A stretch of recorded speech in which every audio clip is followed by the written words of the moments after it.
मेरे बच्चे, मनुष्य जीवन की बहुत सी बातें हैं जिनसे अब तक मानव सभ्यता अनजान है। लेकिन इसका यह अर्थ नहीं कि ऐसे रहस्य अभी छुपे नहीं हुए हैं जिनसे पर्दा हटना बाकी है। मेरे बच्चे, तुमने सदैव सभी की सहायता करने की मंशा जाहिर की है। इसके लिए तुमने बहुत प्रयत्न भी किए हैं। कई बार तुम इसमें सफल भी हुए, तो कई बार तुम विभिन्न कारणों से पीछे हट भी गए। संकोचवश तो कभी धन के अभाव में, तो कभी ऊर्जा के अभाव में, तो कहीं भी सही ज्ञान न होने के कारण तुम्हें पीछे हटना पड़ा।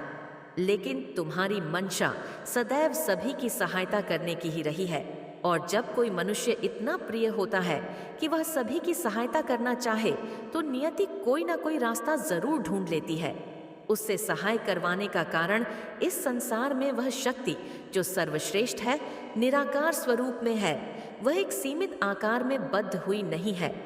लेकिन मेरे बच्चे मनुष्य, जो कि इस धरती का सबसे प्रभावशाली जीव है, वह साकार रूप में है। और साकार रूप में होकर वह सब कुछ कर सकता है जो निराकार स्वरूप करवाना चाहती है।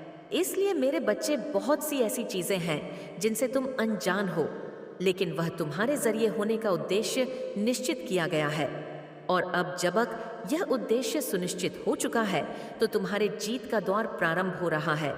और ऐसा होना चाहिए, ऐसा होने वाला भी है। तुम्हारे जरिए नियति अब वह कार्य कराना चाहती है जिसका होना पहले से सुनिश्चित है। लेकिन अब तुम वहां साधन बनोगे जो इसे संपन्न कर सकेगा। लेकिन मेरे बच्चे, मैं देख पा रही हूं कि तुम अपने जीवन में ही विभिन्न बातों में उलझे हुए हो। तुम अपने जीवन में ही विभिन्न फैसलों को ले नहीं पा रहे, और किसी निर्णायक स्थिति में ना जाने की वजह से तुम वह सही चुनाव नहीं कर पा रहे जो यह तय कर सके कि तुम अपने जीवन में किस दिशा की ओर बढ़ोगा। और इसलिए अब तुम्हारी सहायता के लिए मुझे कुछ फरिश्तों को तुम्हारे जीवन में उतारना पड़ेगा। यह व्यवस्था भी है और यह समय की मांग भी है। आवश्यक व्यवस्था सदैव बेहतर होती है, बजाय कुछ न किए। जाने के मेरे बच्चे, अब तुम्हारे लिए बहुत कुछ रचाया जा रहा है। समय का पहिया घूम चला है। अब वास्तव में यह तुम्हारे लिए होगा। लेकिन तुम्हारे प्रेम जीवन में जो झोल है, उसे भी मुझे समाप्त करना है। वास्तव में यह भी कार्य तुम्हारे ही जरिए संपन्न होगा, किंतु अब देखने और सोचने का नजरिया बदलना होगा। तुम्हारे मानसिकता में बदलाव करना ही मेरा पहला दायित्व है, और इसका प्रारंभ मैं पहले से ही कर चुकी हूं। लेकिन तुम इसे अभी महसूस नहीं कर सकोगे।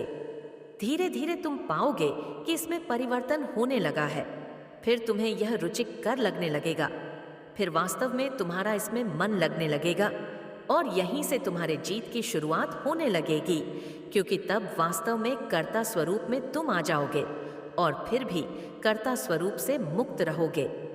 मेरे बच्चे, अभी जीवन में तुम्हें बहुत कुछ सीखना है। अभी जबकि तुम्हें बहुत से लोगों की बातें दिल पर चुभ जाती हैं, यह कहीं ना कहीं तुम्हारे ही अहंकार का दूतक है। जबकि तुम बेहद ही कोमल और स्वच्छ हृदय के मनुष्य हो। तुम परिस्थितियों से निपटना जानते हो, लेकिन परिस्थितियों के ही बोझ तले तुम दबते चले जाते हो। जिन परिस्थितियों से लड़ने में तुम माहिर हो, जिन्हें अपना बनाने में तुम माहिर हो, जिनसे जूझने में तुम माहिर हो, वही परिस्थितियां तुम्हें दबा देती हैं और तुम सही फैसला नहीं ले पाते। वह भी तब जबकि तुम्हें अच्छे से पता है कि तुम इससे पार कैसे पाते सकते हो। मेरे बच्चे, तुम्हारे जीत का द्वार प्रारंभ होने वाला है। विभिन्न फरिश्तों की सहायता से तुम इसे पा लेने वाले हो। लेकिन अभी भी बहुत सी ऐसी उलझनें हैं जिनसे तुम्हारा निकलना बहुत आवश्यक है, जिनसे तुम अब तक ना निकल सके हो। कारण कि तुम कहीं ना कहीं उलझन और दुविधा में फंसे हुए हो। तुम स्वयं को अंतर्मुखी मानने लगते हो, जबकि ना तुम अंतर्मुखी हो और ना ही बहिर्मुखी हो। तुम तो पूर्णतः स्वच्छंद, मुक्त और आत्मचिंतन करने वाले मनुष्य हो। लेकिन तुम अपने आप से ही प्रेम नहीं कर पा रहे, जबकि तुम्हारी पहली प्राथमिकता यही है कि तुम सर्वप्रथम अपने आप से प्रेम करो। सर्वप्रथम अपने आप को वह महत्व दो जो देने की तुम योग्यता भी रखते हो और जो तुम्हें अपने आप को देना चाहिए। मेरे बच्चे, तुम्हारा यह जीवन अमूल्य है। तुम अब भी अपने इस जीवन का मूल्य नहीं जानते, लेकिन तुम यह जानते हो कि कैसे तुम जीवन की विभिन्न समस्याओं से पार पाए हो। कैसे? जब तुम्हें लग रहा था कि अब सब कुछ खत्म होने वाला, उस क्षण भी कुछ ऐसा चमत्कार घटा कि कुछ भी समाप्त नहीं हुआ। उस क्षण भी तुम आगे बढ़ते चले गए।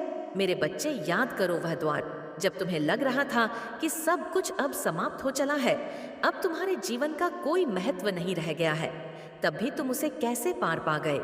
तब भी ऐसी कौन सी शक्ति थी जो सदैव तुम्हारे साथ थी? मेरे बच्चे, ये संकल्प की शक्ति जो तुम्हें महसूस नहीं होती, जो तुम्हें साकार रूप में दिखाई नहीं देती, किंतु यह तुम्हारे साथ रहती है, यह तुम्हारे कर्मों की शक्ति है, यह तुम्हारे करुणा और दयालुता की शक्ति है, जिससे तुम अनजान हो, जिससे तुम पूर्णतः परिचित नहीं हो, लेकिन जो छिपे हुए गुप्त रूप से अपना कार्य कर रही है तुम्हारी बेहतरी के लिए। क्योंकि तुम सामान्य मनुष्य नहीं हो, मैं तुम विशिष्ट हो। बस तुम्हें अभी अपनी विशिष्टता का ज्ञान नहीं है। तुम्हें यह ज्ञान नहीं है कि तुम जीवन में क्या करने के लिए आए हो और क्या कर सकने में माहिर हो। तुम अभी उलझे हो छोटी निरर्थक बेफूल की बातों में, अपने साथी की कुछ निरर्थक बातों में, अपने परिवारजनों की कुछ निरर्थक बातों में, कुछ बातें जो तुम्हारे दिल पर लग जाती है। मेरे बच्चे, वास्तव में यदि तुम गौर करके उनका विचार करोगे तो उन बातों का कोई मूल्य ही नहीं है जिस मनुष्य के हृदय से यह बात निकली है। जरा विचार